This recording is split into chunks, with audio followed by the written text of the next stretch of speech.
Salut mes chers collégiens, mes chères collégiennes. Cette vidéo est réservée surtout aux élèves de la deuxième année collégiale. Toujours l'objectif, c'est vous aider à mieux se préparer au contrôle. Mais avant de commencer cette vidéo, j'aimerais bien vous demander de prendre vos stylos et vos cahiers pour s'exercer avec moi. Le petit poussé. Acte 1, scène 1. La scène commence dans la maison du bûcheron. Le bûcheron, sa femme et leurs 5 garçons terminent leur pauvre dîner. Les enfants vont se coucher et les croyants profondément endormis, les parents se mettent à s'apitoyer sur leur sort. Le petit poussé, tapé dans l'ombre, écoute tout. Hélas! Comment nourrir nos 5 enfants? Voici notre dernier morceau de pain et nous n'avons plus d'argent. Nous allons tous mourir de faim. Non, non, cela ne se peut. Je vais nous sortir de ce mauvais pas. Laissez-moi réfléchir, ma bonne amie. Je ne vois qu'une solution. Demain, lorsque je m'en irai avec nos fils au fond du bois, à la recherche d'un arbre à abattre, je profiterai de leur temps de repos pour les perdre. Que dites-vous là, mon ami? Abandonnez mes petits, la chair de ma chair. Nous le devons, sinon nous mourrons tous de faim. Je ne peux m'y résoudre. Tranquillisez-vous, je ne les abandonnerai non loin d'un village, afin qu'une bonne âme les recueille. Oh malheur de malheur! Ils vont se coucher. Le petit poussé se lève et sort de la maison. Ma parole! Je ne vais pas me laisser abandonner ainsi. Comment pourrais-je marquer le chemin pour retrouver mes pas vers notre logis? J'ai trouvé. Je laisserai tomber sur la route de ces petits cailloux blancs. Ainsi, nous reviendrons aisément sur nos pas. Il retourne se coucher. Le petit poussé, adaptation théâtrale, Ivan Gusset.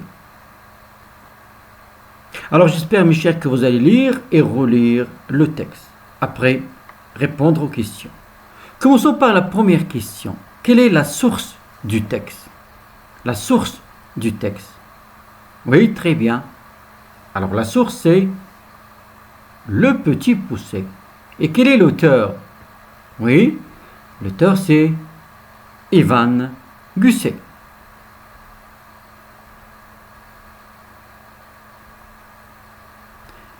Relève maintenant 2 indices qui nous montrent que c'est une scène d'exposition. Alors, quels sont les indices qui nous montrent que c'est une scène d'exposition? Par quoi on a commencé la pièce? Regardez bien. Les indices qui nous montrent, oui, très bien, il y a acte 1, il y a scène 1.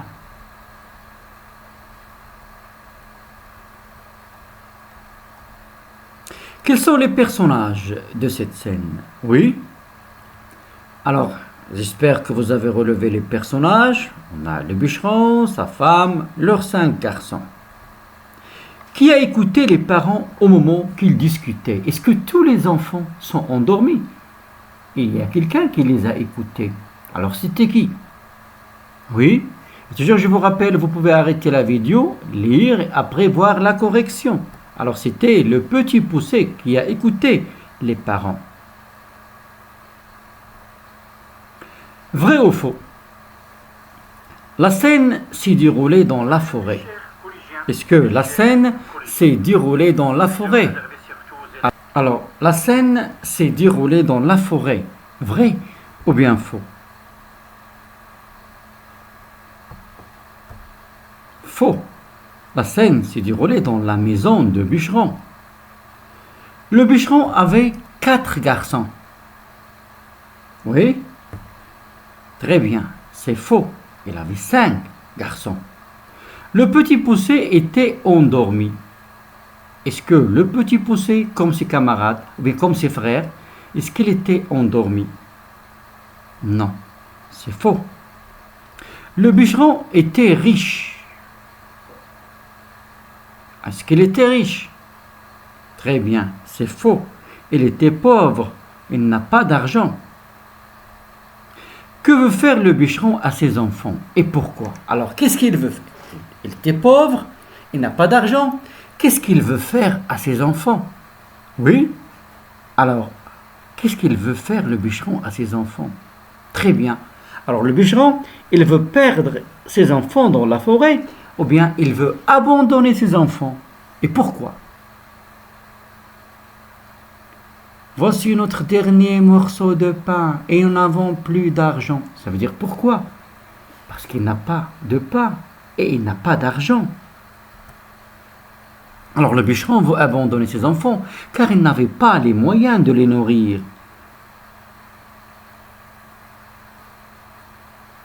Il était pauvre, il n'a plus d'argent. Maintenant, le petit poucet, il a écouté tout. Qu'est-ce qu'il veut faire pour sauver ses frères, pour ne pas se perdre dans la forêt? Alors, qu'est-ce qu'il veut faire? Oui, très bien. Alors, qu'est-ce qu'il a dit à la fin? Il va laisser tomber sur la route des cailloux blancs pour reconnaître le chemin vers leur logis, ça veut dire leur maison.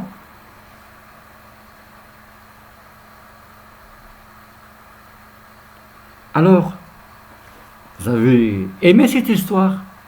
Le petit poucet. Comment vous trouvez cet enfant? Il est petit. Elle est comme le pouce. C'est pour cela qu'on l'a appelé le petit poucet. Mais, regardez bien ces idées. Comment vous le trouvez? Il va faire tomber des petits cailloux blancs dans le chemin pour ne pas se perdre dans la forêt et pour revenir à la maison. Alors, comment il est le petit poucet? Oui, très bien. Alors on peut dire il est intelligent. Il est intelligent. Maintenant, on va voir un petit peu la langue, toujours dans le même texte. Alors, la première question dans la langue relève du texte, ou bien relève dans le texte de didascalie indiquant les actions du personnage. Alors, quelles sont dans le texte les didascalies qui indiquent les actions de personnages? Oui, alors on a ils vont se coucher, le petit poucet se lève et sort de la maison, il retourne se coucher. Ce sont des didascalies qui nous indiquent les actions de personnages. Alors maintenant, on va compléter le texte. Le texte théâtral, c'est quoi? Déjà, on a vu le lexique du théâtre. Alors, le texte théâtral, c'est une histoire imaginée par qui? Comment on appelle l'auteur d'une pièce de théâtre? Pour être monté par qui va s'occuper de la mise sur scène de la pièce de théâtre et du jeu des comédiens, et représenté par qui va représenter la pièce sur une scène de théâtre. Et pièces de théâtre se vont diviser en quoi? À quoi est divisée une pièce de théâtre? Et aussi, et chaque peut lui-même être divisé en quoi? Le texte théâtral est essentiellement constitué de, qu'est-ce qu'on trouve dans le texte théâtral? On parle de, pour chaque prise de parole, des. Alors, à vous maintenant de compléter le texte. Toujours, je vous rappelle, vous pouvez arrêter la vidéo après voir la correction. Passons à la correction. Alors, le texte théâtral, une histoire imaginée par un auteur ou bien un dramaturge. Et qui va monter, c'est le metteur en scène, qui va représenter la pièce, les comédiens ou bien les acteurs. Une pièce de théâtre divisée en quoi? En actes. Et chaque acte, il est divisé en quoi? très bien des scènes. Le texte théâtral est constitué de quoi? De dialogue. Et dans le dialogue, qu'est-ce qu'on trouve? On parle de quoi? Les répliques. Pour chaque prise de parole de qui? Les personnages. Alors maintenant, un petit exercice sur les métiers de théâtre. Il s'occupe de l'éclairage de la scène. C'est qui? Oui, alors, c'est l'éclairagiste. Il vient en aide à un acteur qui a un trou de mémoire. Ça veut dire si un acteur a oublié une réplique, il va lui souffler la réplique. Il est caché sous la scène. Il aide les acteurs. Il vient en aide aux acteurs lorsqu'ils ont un trou de mémoire. Alors c'est qui? C'est le souffleur. La personne qui a écrit la pièce, déjà on l'a vu, c'est le dramaturge. Ou bien l'auteur. Il joue un rôle dans une pièce de théâtre. C'est qui? Il joue un rôle dans une pièce de théâtre. C'est le comédien, ou bien l'acteur. Il remplace un comédien en cas de besoin. Alors, si un comédien est malade, ou bien il n'est pas venu, il a été absent, toujours on a quelqu'un qui va le remplacer, comme on l'appelle. C'est un doublure. Maintenant, proposer, accepter, refuser une idée. Complète le dialogue suivant selon les situations. Ça te dit d'aller au cinéma ce soir? Situation 1, tu acceptes. Alors, pour accepter, qu'est-ce qu'on peut dire?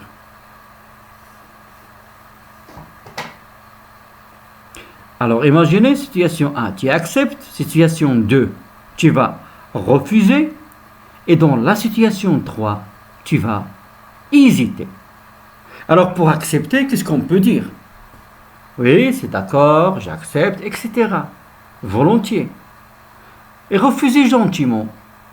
Merci, mais je ne peux pas. Ou bien, désolé, je ne peux pas, etc. Si on hésite, c'est quoi hésiter? Ça veut dire on ne sait pas quoi dire. Est-ce que refuser ou bien accepter? Qu'est-ce qu'on peut dire? Alors, je ne sais pas quoi dire même. Ou bien j'hésite. Alors, à vous maintenant de s'exercer. Voici un exemple de correction.